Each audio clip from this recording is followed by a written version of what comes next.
ਵਾਹਿਗੁਰੂ ਸਾਹਿਬ ਜੀ।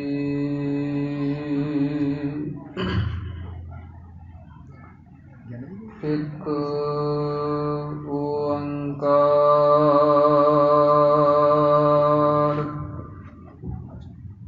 ਸਤਿਨਾਮ ਕਰਤਾ ਪੁਰਖ ਨਿਰਭਉ ਨਿਰਵੈਰ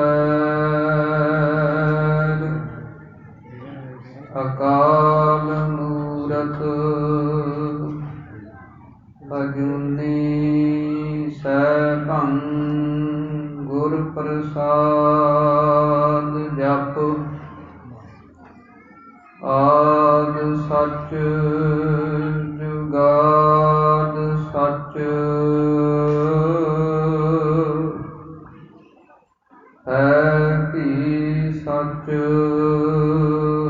ਨਾਨਕ ਹੋਸੀ ਭੀ ਸਚ।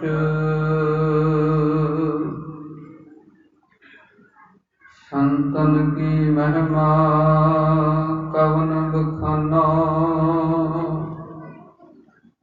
ਅਗਾਧ ਬੋਧ ਕਿਛ ਮਿਤ ਨਹੀਂ ਜਾਨਾ। ਪਾਰ ਬ੍ਰਹਮ ਮੋਹਿ ਕਿਰਪਾ ਕੀਜੈ ਧੂਰ ਸੰਤਨ ਕੀ ਨਾਨਕ ਦੀਜੈ।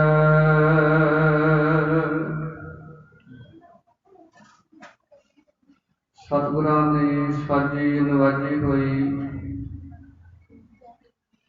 ਪਰਮ ਸਨਮਾਨ ਅਤੇ ਸਤਿਕਾਰਯੋਗ ਗੁਰੂ ਰੂਪ ਗੁਰੂ ਸਰੂਪ ਖਾਲਸਾ ਸਾਧ ਸੰਗਤ ਜੀਓ, ਸਭ ਤੋਂ ਪਹਿਲਾਂ ਸਤਿਗੁਰਾਂ ਦੀ ਬਖਸ਼ਿਸ਼ ਕੀਤੀ ਹੋਈ ਫਤਿਹ ਸਾਰੀ ਸੰਗਤ ਪ੍ਰੇਮ ਸ਼ਰਧਾ ਇਕਾਗਰਤਾ ਦੇ ਨਾਲ ਆਪਾਂ ਰਲ ਮਿਲ ਕੇ ਸਰਵਣ ਕਰੀਏ। ਸਾਰੀ ਸੰਗਤ ਆਖੋ ਜੀ ਵਾਹਿਗੁਰੂ ਜੀ ਕਾ ਖਾਲਸਾ ਵਾਹਿਗੁਰੂ ਜੀ ਕੀ ਫਤਿਹ। ਸਤਿਗੁਰਾਂ ਦੀ ਮਹਾਨ ਕਿਰਪਾ ਪਰਮੇਸ਼ਰ ਅਕਾਲ ਪੁਰਖ ਵਾਹਿਗੁਰੂ ਜੀ ਦੀ ਅਤਿਅੰਤ ਕਿਰਪਾਲਤਾ ਹਰ ਸਾਲ ਦੀ ਤਰ੍ਹਾਂ ਇਸ ਨਗਰ ਦੇ ਉੱਤੇ ਵਰਤਦੀ ਹੈ। ਜਿਸ ਪ੍ਰਕਾਰ ਸਤਿਗੁਰਾਂ ਦੇ ਦਰ ਘਰ ਤੋਂ ਵਰੋਸ ਆਏ ਮਹਾਨ ਪਰਉਪਕਾਰੀ ਮਹਾਂਪੁਰਸ਼ ਸ਼੍ਰੀਮਾਨ ਸੰਤ ਬਾਬਾ ਚੰਦਾ ਸਿੰਘ ਜੀ, ਇਸੇ ਪ੍ਰਕਾਰ ਸੰਤ ਬਾਬਾ ਮਹਾ ਸਿੰਘ ਜੀ, ਸੰਤ ਬਾਬਾ ਅਜੀਤ ਸਿੰਘ ਜੀ, ਇਹ ਤਿੰਨ ਨਾਮ ਸਮਝ ਲਓ ਹਰ ਸਾਲ ਦੀ ਤਰ੍ਹਾਂ ਤ੍ਰਿਵੇਣੀ ਬਣ ਜਾਂਦੇ ਹੈ ਤੇ ਹਜ਼ਾਰਾਂ ਸੰਗਤਾਂ ਹਾਜ਼ਰੀਆਂ ਭਰ ਕੇ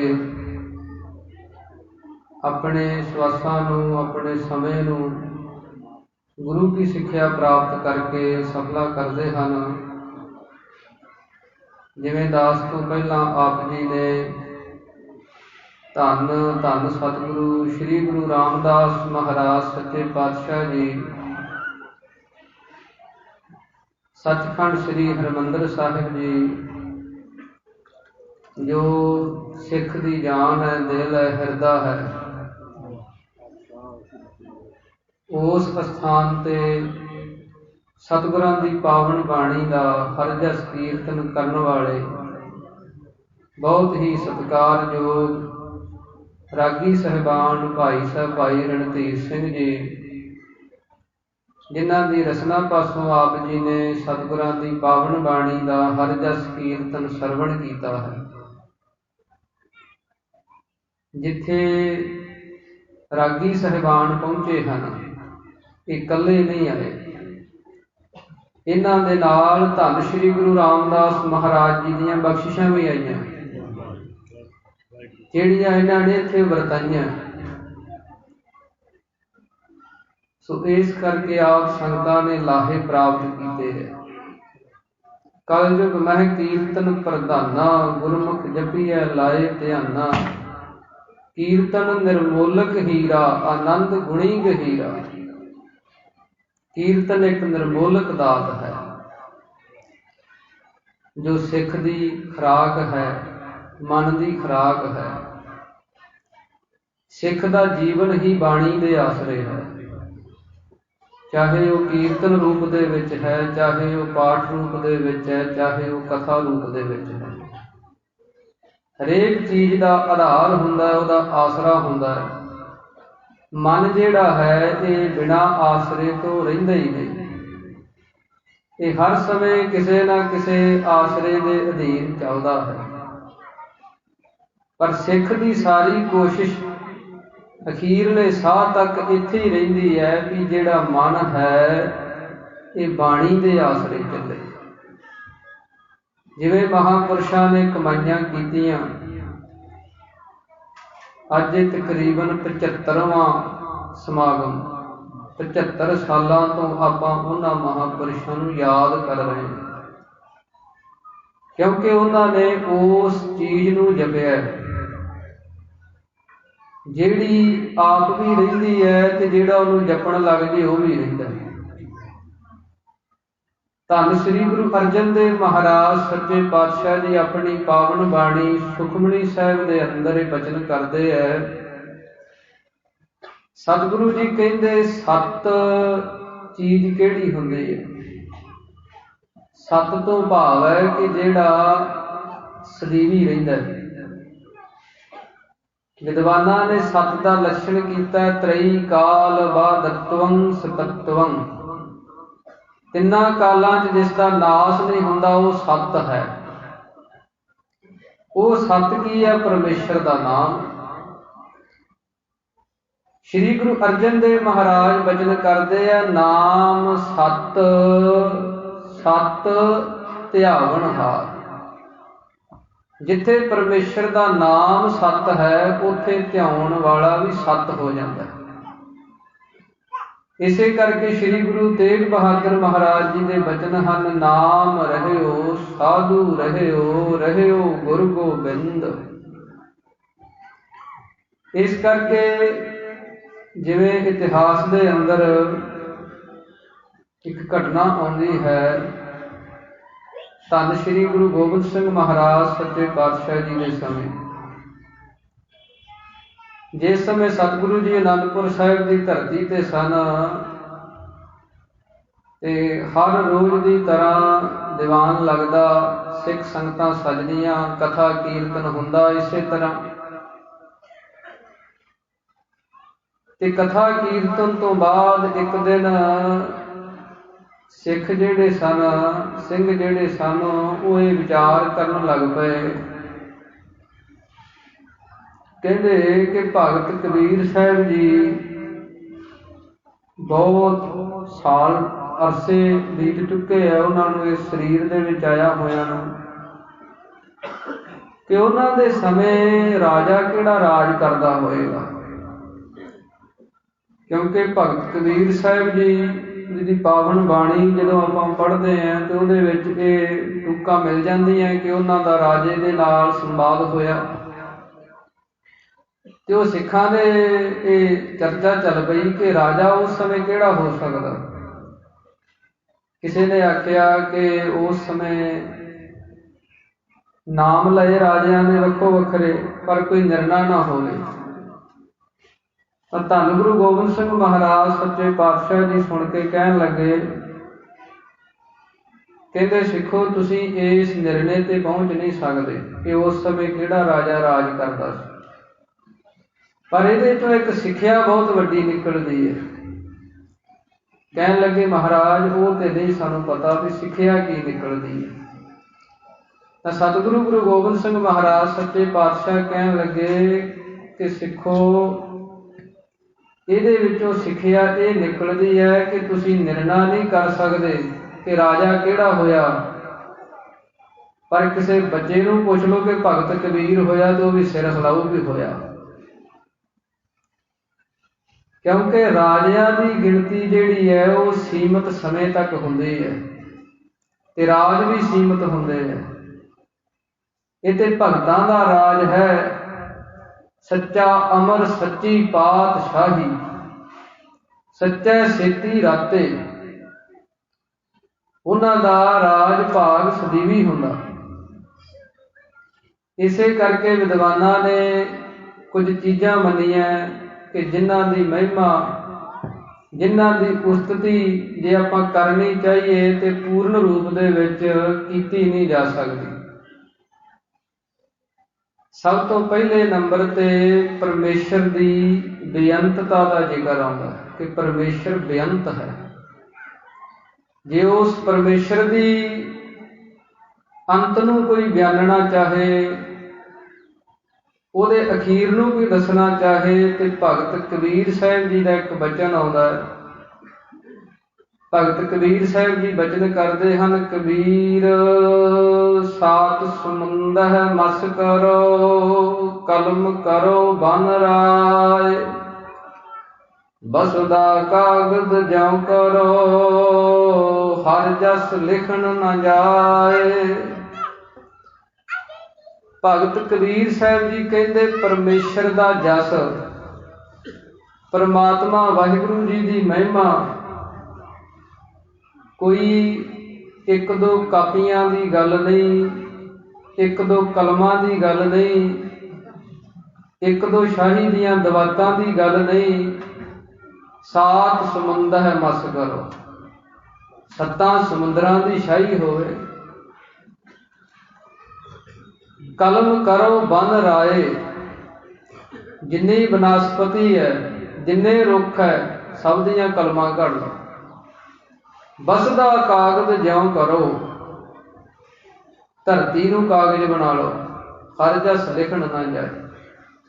ਹਰੀ ਦਾ ਜਸ ਲਿਖਿਆ ਨਹੀਂ ਜਾ ਸਕਦਾ,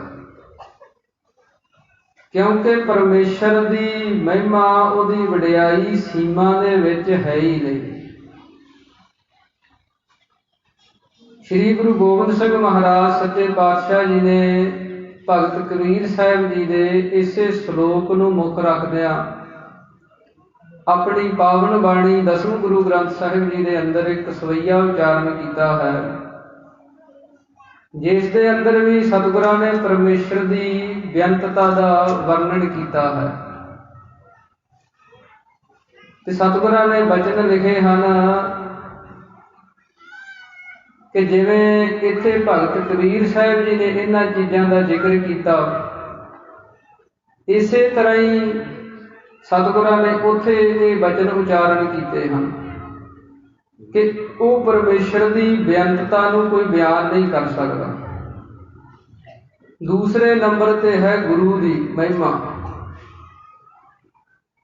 ਸ਼੍ਰੀ ਗੁਰੂ ਨਾਨਕ ਦੇਵ ਮਹਾਰਾਜ ਸੱਚੇ ਪਾਤਸ਼ਾਹ ਜੀ ਦਾ ਪਾਵਨ ਆਗਮਨ ਪੁਰਬ ਆਉਣ ਵਾਲੇ ਸਮੇਂ ਦੇ ਅੰਦਰ ਆ ਰਿਹਾ। ਸ਼੍ਰੀ ਗੁਰੂ ਨਾਨਕ ਦੇਵ ਮਹਾਰਾਜ ਸੱਚੇ ਪਾਤਸ਼ਾਹ ਜੀ ਦੀ ਮਹਿਮਾ, ਉਹਨਾਂ ਦੀ ਵਡਿਆਈ। ਕਿਸੇ ਸਮੇਂ ਸਿੱਖਾਂ ਨੇ ਸ਼੍ਰੀ ਗੁਰੂ ਅਰਜਨ ਦੇਵ ਮਹਾਰਾਜ ਜੀ ਨੂੰ ਪੁੱਛਿਆ ਕਿ ਸ਼੍ਰੀ ਗੁਰੂ ਨਾਨਕ ਦੇਵ ਮਹਾਰਾਜ ਸੱਚੇ ਪਾਤਸ਼ਾਹ ਜੀ ਕੈਸੇ ਹਨ? ਤੇ ਸਤਿਗੁਰਾਂ ਨੇ ਆਪਣੀ ਪਾਵਨ ਬਾਣੀ ਦੇ ਅੰਦਰ ਬਚਨ ਕੀਤਾ, ਗੁਰ ਨਾਨਕ ਗੋਬਿੰਦ ਰੂਪ। ਸ਼੍ਰੀ ਗੁਰੂ ਨਾਨਕ ਦੇਵ ਮਹਾਰਾਜ ਸੱਚੇ ਪਾਤਸ਼ਾਹ ਜੀ ਗੋਬਿੰਦ ਪਰਮੇਸ਼ਰ ਦਾ ਹੀ ਰੂਪ ਹਨ। ਆਪ ਨਾਰਾਇਣ ਕਲਾ ਧਾਰ, ਜਗ ਮੈਂ ਪਰਵਰਿਓ, ਨਿਰੰਕਾਰ ਆਕਾਰ ਜੋਤ ਜਗ ਮੰਡਲ ਕਰਿਓ। ਤੇ ਆਪ ਨਿਰੰਕਾਰ ਨੇ ਆਪਣਾ ਸਰੂਪ ਜਿਹੜਾ ਸਰਗੁਣ ਰੂਪ ਦੇ ਅੰਦਰ ਧਾਰਨ ਕੀਤਾ। ਸ਼੍ਰੀ ਗੁਰੂ ਨਾਨਕ ਦੇਵ ਮਹਾਰਾਜ ਸੱਚੇ ਪਾਤਸ਼ਾਹ ਜੀ ਨੇ ਸੰਸਾਰ ਦੇ ਅੰਦਰ ਕਿਤਨੇ ਜੀਵਾਂ ਦਾ ਭਲਾ ਕੀਤਾ, ਕਿਤਨਿਆਂ ਨੂੰ ਤਾਰਿਆ। ਉਹਨਾਂ ਦੀ ਗਿਣਤੀ ਕਿਸੇ ਵਿਦਵਾਨ ਨੇ ਲਿਖਿਆ ਵੀ ਤਾਰੇ ਗਿਣੇ ਜਾਤ ਹੈ ਨਾ ਤਾਰੇ ਗਿਨਾਤ ਹੈ, ਕਿ ਆਸਮਾਨ ਦੇ ਅੰਦਰ ਤਾਰੇ ਕਿੰਨੇ ਹੈ, ਜਿਵੇਂ ਉਹਨਾਂ ਨੂੰ ਕੋਈ ਵੇਖੇ ਤੇ ਗਿਣ ਲੱਗ ਜਾਏ ਵੀ ਆਹ ਇੱਕ ਤਾਰਾ, ਆਹ ਦੋ ਤਾਰਾ, ਆਹ ਤਿੰਨ ਤਾਰੇ, ਚਾਰ ਤਾਰੇ, ਕਿੰਨੇ ਵੀ ਗਿਣ ਲਏਗਾ। ਇਸੇ ਤਰ੍ਹਾਂ ਸ਼੍ਰੀ ਗੁਰੂ ਨਾਨਕ ਦੇਵ ਮਹਾਰਾਜ ਸੱਚੇ ਪਾਤਸ਼ਾਹ ਜੀ ਨੇ ਸੰਸਾਰ ਦੇ ਅੰਦਰ ਜਿੰਨੇ ਜੀਵ ਤਾਰ ਦਿੱਤੇ, ਉਹਨਾਂ ਦੇ ਕੋਈ ਅੰਤ ਨਹੀਂ, ਤੇ ਉਸ ਗੁਰੂ ਦੀ ਮਹਿਮਾ ਜੇ ਕੋਈ ਬਿਆਨ ਕਰਨੀ ਚਾਹੇ ਤੇ ਉਹ ਕਿਵੇਂ ਕਰ ਸਕਦਾ। ਇਸੇ ਤਰ੍ਹਾਂ ਵਿਦਵਾਨ ਦੱਸਦੇ ਹਨ ਕਿ ਜਿੱਥੇ ਪਰਮੇਸ਼ਰ ਦਾ ਕੋਈ ਅੰਤ ਨਹੀਂ, ਜਿੱਥੇ ਗੁਰੂ ਦਾ ਕੋਈ ਅੰਤ ਨਹੀਂ, ਉੱਥੇ ਸਾਧੂ ਸੰਤ ਮਹਾਤਮਾ ਜਿਹੜੇ ਹਨ, ਇਹਨਾਂ ਦੀ ਵੀ ਮਹਿਮਾ ਅਸਚਰਜ ਤੋਂ ਅਸਚਰਜ ਹੀ ਹੈ। ਸਾਧੂਆਂ ਦੀ ਮਹਿਮਾ, ਉਹਨਾਂ ਦਾ ਜੀਵਨ, ਉਹਨਾਂ ਨੇ ਜੀਵਨ ਦੇ ਅੰਦਰ ਜੋ ਜੋ ਕੀਤਾ, ਉਹ ਵੀ ਜੇ ਆਪਾਂ ਵਰਣਨ ਕਰਨ ਲੱਗ ਜਾਈਏ, ਸੁਣਾਉਣ ਲੱਗ ਜਾਈਏ, ਤੇ ਉਹ ਵੀ ਪੂਰੇ ਨਹੀਂ ਉਤਰ ਸਕਦੇ। ਇਸ ਕਰਕੇ ਕਿਸੇ ਨੀਤੀਵਾਨ ਨੇ ਬਚਨ ਲਿਖੇ ਹਨ, ਸਵੈ ਸੰਵੇਦ ਨਾ ਕਹਿ ਸਕੋ ਲੱਛਣ ਸੰਤ ਮਹੰਤ, ਪਰ ਸੰਵੇਦ ਕਹੇ ਕਛ ਜਨ ਪ੍ਰਤਾਪ ਕਰੰਤ। ਕਿ ਸਾਧੂ ਮਹਾਤਮਾ ਦੇ, ਉਹਨਾਂ ਦੇ ਜਿਹੜੇ ਗੁਣ ਹਨ, ਉਹਨਾਂ ਦਾ ਜਿਹੜਾ ਜੀਵਨ ਹੈ, ਅੱਜ ਆਪਾਂ ਸੰਤ ਬਾਬਾ ਚੰਦਾ ਸਿੰਘ ਜੀ ਦੇ ਭਾਵੇਂ ਸਰੀਰ ਕਰਕੇ ਉਹਨਾਂ ਦੇ ਦਰਸ਼ਨ ਨਹੀਂ ਕੀਤੇ, ਪਰ ਜਦੋਂ ਉਹਨਾਂ ਦਾ ਜੀਵਨ ਆਪਾਂ ਸੁਣਦੇ ਹਾਂ ਜਾਂ ਪੜ੍ਹਦੇ ਹਾਂ, ਜਿਹੜਾ ਜੀਵਨ ਮਹਾਂਪੁਰਸ਼ਾਂ ਦਾ ਲਿਖਿਆ ਹੋਇਆ, ਸੰਤ ਬਾਬਾ ਗੁਰਮੇਲ ਸਿੰਘ ਜੀ ਦਾ, ਜਦੋਂ ਉਹਨੂੰ ਆਪਾਂ ਪੜ੍ਹਦੇ ਹਾਂ ਤੇ ਉਹਦੇ ਵਿੱਚੋਂ ਉਹ ਐਸੇ ਗੁਣ ਉਹਨਾਂ ਮਹਾਂਪੁਰਸ਼ਾਂ ਦੇ ਜੀਵਨ ਦੇ ਝਲਕਦੇ ਹੈ, ਐਸੀ ਉਹਨਾਂ ਦੀ ਨਾਮ ਬਾਣੀ ਦੀ ਕਮਾਈ ਝਲਕਦੀ ਹੈ, ਤੇ ਉਹ ਇੱਕ ਜਗਿਆਸੂਆਂ ਦੇ ਲਈ ਰਾਹ ਖੋਲ੍ਹਦੀ ਹੈ। ਇਸ ਕਰਕੇ ਜਿਹਨੇ ਗੁਰਸਿੱਖੀ ਦੇ ਮਾਰਗ ਤੇ ਚੱਲਣਾ ਹੈ, ਨਾਮ ਬਾਣੀ ਦੇ ਅਭਿਆਸ ਦੇ ਮਾਰਗ ਤੇ ਚੱਲਣਾ ਹੈ, ਉਹਦੇ ਲਈ ਸਾਧੂ ਮਹਾਤਮਾ ਦੱਸਦੇ ਹਨ ਕਿ ਪੁਰਾਣੇ ਜਿਹੜੇ ਸਾਧੂ ਹੋਏ ਆ, ਸੰਤ ਹੋਏ ਆ, ਉਹਨਾਂ ਦੇ ਜੀਵਨ ਪੜ੍ਹੋ। ਜਿੰਨਾ ਚਿਰ ਆਪਾਂ ਉਹਨਾਂ ਦੇ ਜੀਵਨ ਨਹੀਂ ਪੜ੍ਹਦੇ, ਉਹਨਾਂ ਚਿਰ ਆਪਾਂ ਨੂੰ ਪਤਾ ਨਹੀਂ ਚੱਲਦਾ, ਤੇ ਅਜੋਕੇ ਸਮੇਂ ਦੇ ਅੰਦਰ ਫਿਰ ਸਵਾਲ ਉੱਠਣੇ ਸ਼ੁਰੂ ਹੋ ਜਾਂਦੇ ਨੇ ਕਿ ਸੰਤ ਨਹੀਂ ਹੁੰਦੇ। ਬੜਾ ਅਹਿਮ ਮੁੱਦਾ ਚੱਲਿਆ ਸਿੱਖਾਂ ਦੇ ਅੰਦਰ। ਸੌਖਾ ਜਿਹਾ ਕੰਮ ਹੈ, ਜਿਹਦੇ ਕੋਲੋਂ ਜਿਹੜਾ ਕੰਮ ਨਹੀਂ ਹੁੰਦਾ ਉਹਦਾ ਖੰਡਨ ਕਰ ਦਿਓ ਤੇ ਬੰਦਾ ਸੱਚਾ ਸਮਝਿਆ ਜਾਂਦਾ। ਹੁਣ ਸੰਤ ਦੀ ਪੜ੍ਹਾਈ ਹੈ, ਉਹਦੀ ਇੱਕ ਮਾਰਗ ਹੈ, ਉਹਦਾ ਇੱਕ ਰਸਤਾ, ਉਹਦੇ ਤੇ ਤੁਰਨਾ ਪੈਣਾ, ਤੇ ਜਿਹਦੇ ਤੋਂ ਨਹੀਂ ਤੁਰਿਆ ਜਾਂਦਾ ਉਹ ਖਹਿੜਾ ਛਡਾ ਲੈਂਦਾ ਵੀ ਹੁੰਦਾ ਹੀ ਨਹੀਂ। ਤੇ ਸਤਿਗੁਰਾਂ ਨੇ ਆਪਣੀ ਪਾਵਨ ਬਾਣੀ ਦੇ ਅੰਦਰ ਇਹ ਬਚਨ ਕੀਤੇ ਹਨ, ਸੰਤ ਰਹਿਤ ਸੁਣੋ ਮੇਰੇ ਭਾਈ, ਵਾ ਕੀ ਮਹਿਮਾ ਕਥਨ ਨਾ ਜਾਈ, ਆਠ ਪਹਿਰ ਇਕਤੈ ਲਿਵੈ ਮੰਨੇਨ ਹੁਕਮ ਅਪਾਰ, ਆਠ ਪਹਿਰ ਨਿਕਟ ਕਰ ਜਾਨੈ ਪ੍ਰਭ ਕਾ ਕੀਆ ਮੀਠਾ ਮਾਨੈ, ਏਕ ਨਾਮ ਸੰਤਨ ਆਧਾਰ ਹੋਏ ਰਹੇ ਸਭ ਕੀ ਪਗਸ਼ਾਰ। ਇਹ ਸਾਧੂ ਦੀ ਪੜ੍ਹਾਈ ਹੈ, ਸੰਤ ਦਾ ਜੀਵਨ ਹੈ। ਭਿੰਨੀ ਰੈਣੜੀਏ ਚਾ ਮੱਕਣ ਤਾਰੇ, ਜਾਗਹਿ ਸੰਤ ਜਨਾ ਮੇਰੇ ਰਾਮ ਪਿਆਰੇ। ਹੁਣ ਭਿੰਨੀ ਰੈਣ ਦੇ ਤਾਰੇ ਚਮਕਦੇ ਅੱਧੀ ਰਾਤ, ਉਦੋਂ ਉੱਠਣਾ, ਇਸ਼ਨਾਨ ਕਰਨਾ, ਨਾਮ ਜਪਣਾ ਨਹੀਂ ਹੁੰਦਾ, ਕਹਿ ਦਿਓ ਹੁੰਦੇ ਹੀ ਨਹੀਂ, ਅੰਮ੍ਰਿਤ ਵੇਲਾ ਹੀ ਨਹੀਂ, ਉੱਠਿਆ ਨਹੀਂ ਜਾਂਦਾ ਤੇ ਕਹਿ ਦਿਓ ਹੈ ਹੀ ਨਹੀਂ, ਸੌਖਾ ਕੰਮ ਹੈ। ਪਰ ਜਦੋਂ ਉਹਨਾਂ ਮਹਾਂਪੁਰਸ਼ਾਂ ਦੇ ਜੀਵਨ ਆਪਾਂ ਪੜ੍ਹਾਂਗੇ, ਸੰਤ ਬਾਬਾ ਚੰਦਾ ਸਿੰਘ ਜੀ ਦਾ ਜੀਵਨ ਹੈ, ਸੰਤ ਬਾਬਾ ਅਤਰ ਸਿੰਘ ਜੀ ਮਸਤੂਆਣੇ ਵਾਲਿਆਂ ਦਾ ਜੀਵਨ ਹੈ, ਹੋਰ ਜਿੰਨੇ ਮਹਾਂਪੁਰਸ਼ ਪੁਰਾਤਨ ਹੋਏ ਆ, ਸੰਤ ਬਾਬਾ ਸੁੰਦਰ ਸਿੰਘ ਜੀ ਭਿੰਡਰਾਂ ਵਾਲਿਆਂ ਦਾ ਜੀਵਨ ਹੈ, ਡਾਕਟਰ ਸ਼ੇਰ ਸਿੰਘ ਨੇ ਲਿਖਿਆ। ਜਦੋਂ ਆਪਾਂ ਉਹਨਾਂ ਸਾਧੂਆਂ ਦੇ ਜੀਵਨ ਨੂੰ ਪੜ੍ਹਾਂਗੇ, ਭਾਵੇਂ ਆਪਾਂ ਅੱਜ ਮੰਨ ਜਾਈਏ ਕਿ ਅਜੋਕੇ ਸਮੇਂ ਦੇ ਅੰਦਰ ਹੋ ਸਕਦਾ ਕਿ ਕੋਈ ਕਿਸੇ ਭੇਖ ਦੇ ਅੰਦਰ ਭੇਖ ਹੀ ਇਕੱਲਾ ਹੋਵੇ ਪਰ ਜੀਵਨ ਨਾ ਹੋਵੇ, ਪਰ ਨਕਲ ਨੂੰ ਸੱਚ ਨਹੀਂ ਮੰਨਿਆ ਜਾ ਸਕਦਾ। ਨਕਲ ਬਣੀ ਤਾਂ ਹੈ ਜੇ ਅਸਲ ਹੈ। ਇਸ ਕਰਕੇ ਉਹਨਾਂ ਅਸਲ ਸਾਧੂਆਂ ਦੇ ਜੀਵਨ ਪੜ੍ਹੀਏ ਤੇ ਸਾਡੇ ਜੀਵਨ ਦੇ ਅੰਦਰ ਵੀ ਸਾਨੂੰ ਉਹ ਰਾਹ ਮਿਲਦੇ ਹੈ, ਉਹ ਨੁਕਤੇ ਮਿਲਦੇ ਆ, ਉਹ ਜੁਗਤੀਆਂ ਮਿਲਦੀਆਂ, ਜਿਹਦੇ ਤੇ ਚੱਲ ਕੇ ਅਸੀਂ ਵੀ ਉਸ ਰਾਹ ਦੇ ਬੰਦੀ ਬਣ ਸਕਦੇ ਹਾਂ। ਇਸ ਕਰਕੇ ਉਹਨਾਂ ਸਾਧੂਆਂ ਸਤਿਪੁਰਸ਼ਾਂ ਦਾ ਜੀਵਨ ਵਿਦਵਾਨ ਕਹਿੰਦੇ ਆ ਕਿ ਨਹੀਂ ਬਿਆਨਿਆ ਜਾ ਸਕਦਾ।